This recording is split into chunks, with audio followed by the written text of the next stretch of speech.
83923. All right, we ready to go? Yes. Ready?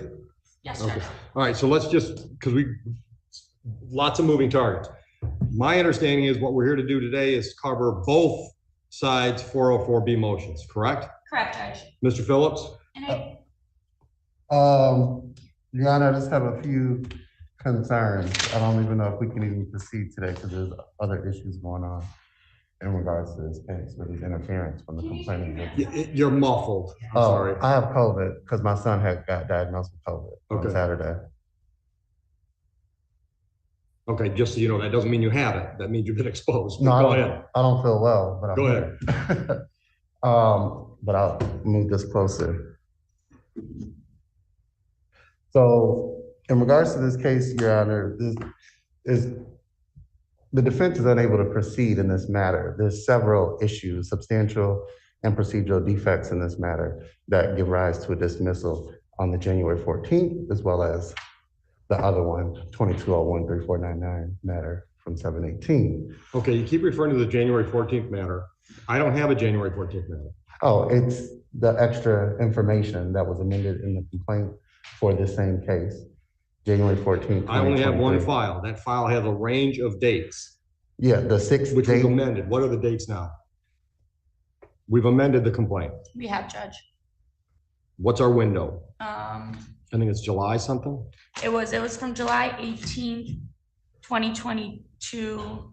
For some reason, it's not written correctly, but it should be. And then it just includes July 18th to August 10th, and then January 14th because of the request to amend it. Okay, so there's a range from July 18 to August 10 of 22, and then one day of January 14, 23.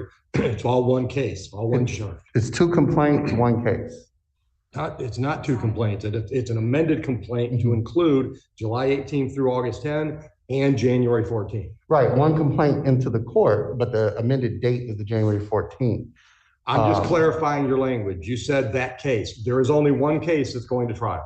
It's one case. It's a stalking charge. Those incident dates are what the prosecutor's using. Right, and so I'm referring to January 14th of this year, which will be technically the 6th allegation date in regards to the 23-00743 complaint with the police department, not the complaint in the actual court. However, that's added into get to this your point. complaint. You're gonna make a motion to dismiss? That is correct. However, I'm sorry? Get to your point. Okay, so in regards to that January 14th, it is known to the court, it is known to the prosecution that did not occur, and there is police interference in regards to what's going on. Okay, your motion's denied. Your motion's denied. That's what trials are for, Mr. Phillips. I'm not gonna dismiss it because you say it doesn't happen. I didn't say that. Motion's denied. Okay. What's the next thing we have to get to before we do 404B? Very good. So in regards to that, again, I'm requesting Your Honor to recuse itself from the court, as well as this prosecutor recuse herself from this court for this court case because it's unfair, it's prejudicial. What's unfair? There is pecuniary interest in the matter. What's unfair and and we're prejudicial? overlooking evidence. What's unfair and prejudicial? I'm sorry? What is unfair and prejudicial about me hearing this case? Oh, there's multiple events, multiple dates, multiple concerns in regards to this matter. I have not been able to secure evidence. You can't just talk a bunch of crap. You've asked me to recuse myself because it's unfair for me to hear the case, correct? That is correct. And I can prepare a motion and an affidavit. Hold on a minute. All right. First of all, this is a jury trial, so I'm not the trier of fact. Second of all, what's unfair about me being the judge on the case? Oh, well. Why am I biased? Why do you think I'm biased or I can't be objective? Tell me why I should recuse. Right. So from start to present date of this matter, where Your Honor has heard the case, again, there's been procedural and substantial defects in this matter in regards to the arraignment. We can start there. The case started 9/30 of 2022. I was arraigned 2/22 of 22. The actual first trial date was scheduled for 2/7. Therefore, it speaks to exculpatory evidence not being heard, Brady violations, even to date, that has not been addressed. Okay, once again, you're rambling. What was wrong with the procedure of the arraignment? Oh, it was not held. as well as You've never been the arraigned? 4 months. There was 4 months from 9:30 to 2:22. And that was my fault because I'm biased against you. Is that what you're claiming? It's not my fault, Well, it's got nothing to do with my bias or non-bias. but there's, again, multiple. Do you understand why you can request a recusal? I do. That there's something personally, there's something that I've got an axe to grind. I can't be fair. There's an appearance of impropriety because you know my ex-girlfriend, or I don't know, but there's got to be some reason why I can't be fair and objective. The fact that you don't like the way we do things doesn't fit. I The didn't say fact that you that. want to control every step of the proceedings and I won't let you and you don't like my rulings, that's not a reason for recusal. I didn't say So that. unless you can give me something else, I'm going to deny that motion as well. Well, that's fine, but I didn't say what you said. So other things in regards to the case, is Sixth Amendment a violation in regards to preparing the case? Which once again in is regards not a to reason for investigation? recusal. There's been interference in regards to Okay, that? move on. I don't have all day. I'm denying your motion to recuse. What's next? Recuse the prosecutor? I can't recuse her. Okay. She doesn't work Are for you me. going to recuse yourself? Judge, Go ahead, explain how you get assigned. I've actually, I no longer even do these cases. I'm only on this case because of how complicated it is. And that essentially giving it to another prosecutor would no longer make sense. And so, no, he could write a request to my supervisor and ask that I be removed from this case. I would have no objection to that. It does not matter to me. I don't have a choice. That's not my choice to make. He can make the request to my supervisors and they will make that decision whether or not I should be removed from this case. She handles the cases they assign to her. And she's handled this case poorly due to the information that she received. According to you. And once again, you don't get to control things. You don't pick your prosecutor, just like you don't get to pick your attorney unless you hire that attorney. Move on. We're going to do the 404B now. Is there anything else before we do that? We can move on. All right. Anything? Go ahead. Yes, I do, Judge. Just based on our last hearing when we were here about certain things for me to follow up on, I do have just things that I want to put on the record and share. So I was going through my file with the police reports. One of my statements, or not my, one of the statements I had in my possession from the police that Ms. Green had written was missing the page 2 in my file. I don't know if it was missing the page 2 in his file. So I have the full statement essentially, just in case. I don't know if what technically was uploaded and I downloaded onto mine is what he received. Understood. So that's the first thing. The second thing is there were requests for emails from the police between essentially what emails Ms. Green, the complainant, sent to the police department. Those were actually all included in the initial police report. And so I have another copy of the initial police report, and then separately the emails that were attached as supplements for Mr. Phillips. So I have those as well. And then lastly, I requested any of the supplemental reports that the police have essentially written since the original report, because they often will, essentially anything that they do, they create subs. Right. And so after last week, just because of all of the discovery issues that we had, I requested that, and I have the following of it. Essentially, it's a continuation. I believe his ends at page 19. This then starts at page 19 and it goes, so I have the rest of that.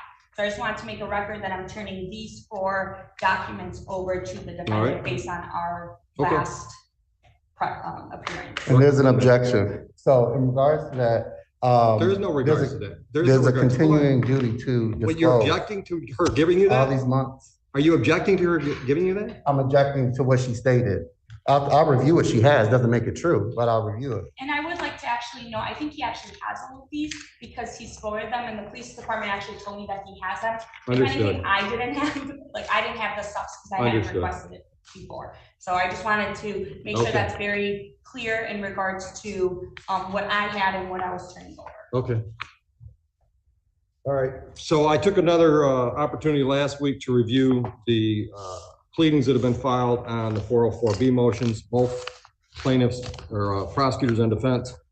Anything either one of you want to add to your briefs and pleadings? Ms. Wojcicki? Judge, the only other thing I think that might be relevant, and I don't have the documentation for you, I've been trying to gather it, is it's my understanding that again, the defendant has essentially filed another PPO against the complainant in Washtenaw County. She is being represented separately for that. That was dismissed again. And it's just to show that continuing pattern of essentially what my motion. Objection. What my motion. You can't object to her argument during a motion. What my motion addresses, which is this pattern of using certain entities to continue to harass the complainant. There was essentially no foundation for that motion. Again, I don't have the paperwork. I'm trying to get it from the Washtenaw courts, but I do think, just again to add, based on what I had previously stated, and this was maybe less than 2 weeks ago, she notified me that this had happened. Okay. And I would just like to add, Your Honor. I didn't ask you. Oh, okay. Oh, is there anything you want to add to your written pleadings?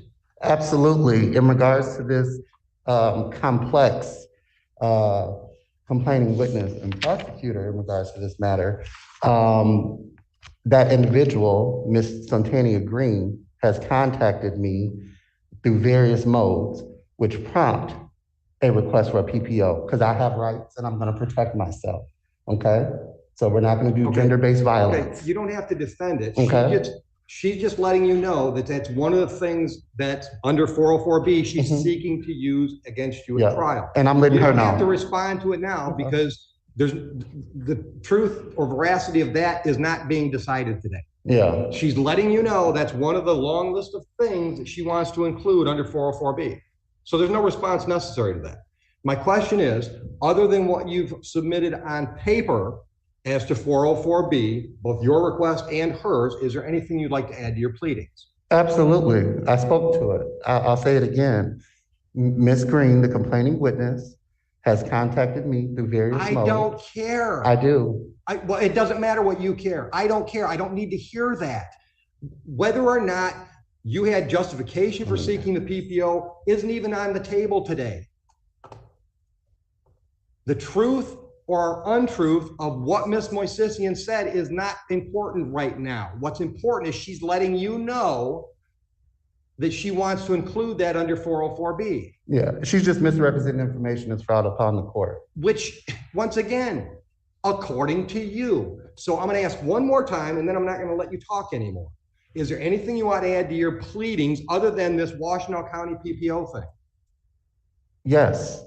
The complaining witness also had our son place a AirTag tracking device in my vehicle on 12/15, the day of the parenting time exchange from Livonia Police Department. It was then heard and discovered in the vehicle off the minor's person in my vehicle. I then checked his phone because he unlocked it willingly, no issue. Let me stop you for a minute. Go ahead. Are you telling me that because you're letting her know that that's some of the 404B that you want to talk about on the day of trial? I'm going to add it all in. She's going to hear it all. Okay. I just want. Sure, we'll do it. Yeah, put it together. Yeah. All right. So she's on notice. I'm on notice. Got it. Anything else as to the motion that's up today? Motions that are up today? Yes.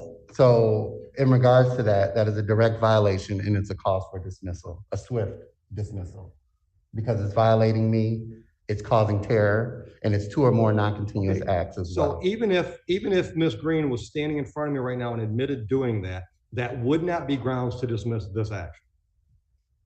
Well, she already lied in regards to the whole entire 6 allegations. Which, okay. You heard what I said, and that had nothing to do with the 404B. So don't talk anymore because I've given you 3 opportunities and you haven't taken them. So I'm ready to rule on the pleadings. I'm denying all of your 404B motions because the proof is exactly what we just went through today. Under 403, and I'm going to read it because I think the whole damn thing applies to this case. Although relevant, and we can question whether or not all this stuff would be, evidence may be excluded if its probative value is substantially outweighed by the danger of unfair prejudice, confusion of the issues, or misleading the jury, or by considerations of undue delay, waste of time, or needless presentation of cumulative evidence. Everything I'm hearing from you is almost all of those things, and most of what I'm hearing from you is just going to confuse the hell out of everybody. So we're going to talk about July 18 to August 10 and January 14, and that's all we're going to talk about on the day of trial. We're not getting into anything past, anything beyond that. That range of dates in that January 14th date is all we're going to hear about when the jury's in the building, which is when?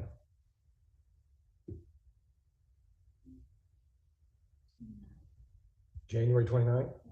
All right, now, are you still seeking a court-appointed attorney? Because my understanding is they're just waiting for you to fill out some paperwork before they can process that. Who is they? I don't know who they is. MIDC. Oh, My understanding is you didn't want to fill out the paperwork Ms. Patton asked you to fill out. she never asked me to fill out anything. I sent it to him and he did not fill it out. Your name is Miss Mortsfield, not Miss Patton. Miss Patton never gave me anything. Well, did Ms. Mortsfield send you something about a court-appointed Yes, she attorney? did. Did you fill it out? I did not. That's why you don't have an attorney. Have a nice day. I didn't request one. Goodbye.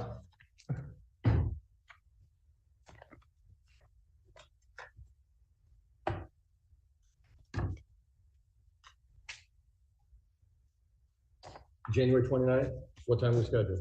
8:30. 8:30. If you're not here at 8:30 on the 29th, I will hold you in contempt, and I'll deal with that after the jury trial. I'll be here at 7:45. That'll work.